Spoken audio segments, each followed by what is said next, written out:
बादशाहत।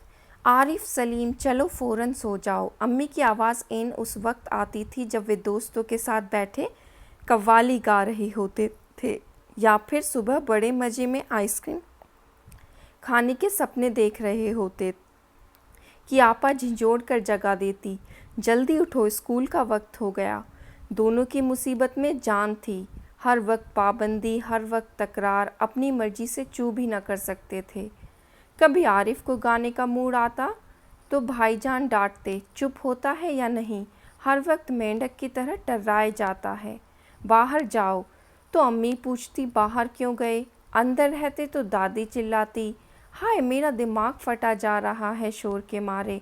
अरे रजिया, ज़रा इन बच्चों को बाहर हाँक दे। जैसे बच्चे न हुए मुर्गी के चूजे हो गए। दोनों घंटों बैठकर इन पाबंदियों से बच निकलने की तरकीबें सोचा करते। उन दोनों से तो सारे घर की दुश्मनी हो गई थी। लिहाजा दोनों ने मिलकर एक योजना बनाई और अब्बा की खिदमत में एक दरखास्त पेश की कि एक दिन उन्हें बड़ों के सारे अधिकार दे दिए जाएं और सब बड़े छोटे बन जाएं। कोई ज़रूरत नहीं है उधम मचाने की।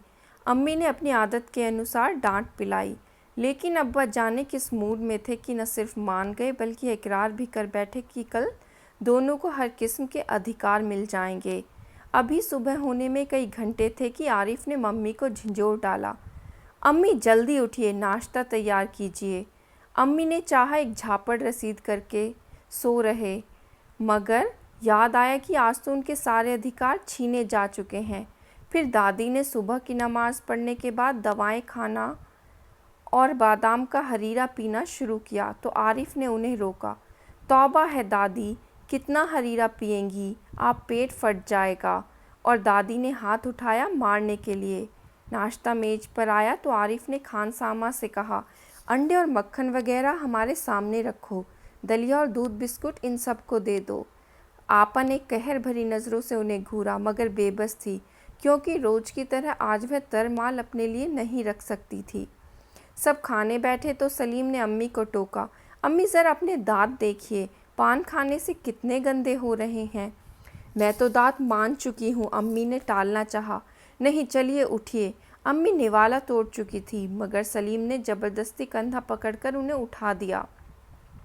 अम्मी को गुसलखाने में जाते देखकर सब हंस पड़े, जैसे रोज़ सलीम को ज़बरदस्ती भगा के हंसते थे। फिर वह अब्बा की तरफ मुड़ा, जरा अब्बा की गत देखिए, बाल बड़े हुए, शेव नहीं की, कल कपड़े पहने थे और आज इतने मैले कर डाले। आखिर अब्बा के लिए कितने कपड़े बनाए जाएंगे? यह सुनकर अब्बा का हंसते हंसते बुरा हाल हो गया। आज ये दोनों कैसे सही नकल उतार रहे थे सबकी, मगर फिर अपने कपड़े देखकर वह सचमुच शर्मिंदा हो गए। थोड़ी देर बाद जब अब्बा अपने दोस्तों के बीच बैठे अपनी नई गज़ल लहक लहक कर सुना रहे थे तो आरिफ फिर चिल्लाने लगा, बस कीजिए अब्बा, फ़ौरन ऑफिस जाइए, 10 बज गए। चू चू चौप। अब्बा डांटते डांटते रुक गए। बेबसी से गज़ल की अधूरी पंक्ति दांतों में दबाए पांव अटकते आरिफ के साथ हो लिए। रज़िया, ज़रा मुझे 5 रुपये तो देना।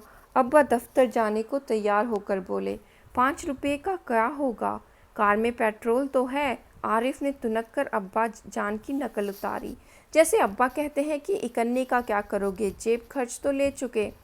थोड़ी देर बाद खानसामा आया, बेगम साहब आज क्या पकेगा? आलू गोश्त, कबाब, मिर्चों का सालन। अम्मी ने अपनी आदत के अनुसार कहना शुरू किया, नहीं आज ये चीज़ें नहीं पकेंगी। सलीम ने किताब रखकर अम्मी की नकल उतारी, आज गुलाब जामुन, गाजर का हलवा और मीठे चावल पकाओ। लेकिन मिठाइयों से रोटी कैसे खाई जाएगी? अम्मी किसी तरह सब्र न कर सकी, जैसे हम रोज़ सिर्फ मिर्चों के सालन से खाते हैं, दोनों ने एक साथ कहा। दूसरी तरफ दादी किसी से तू मैं किए जा रही थी। ओफो, दादी तो शोर के मारे दिमाग पिघलाए दे रही हैं। आरिफ ने दादी की तरह अपने हाथों में सिर थाम कर कहा। इतना सुनते ही दादी ने चीखना चिल्लाना शुरू किया कि आज से ये लड़के मेरे पीछे पंजे झाड़ के पड़ गए हैं, मगर अब्बा के समझाने पर खून का घूंट पी कर रह गई। कॉलेज का वक्त हो गया तो भाईजान अपनी सफ़ेद कमीज़ को आरिफ सलीम से बचाते दालान में आए।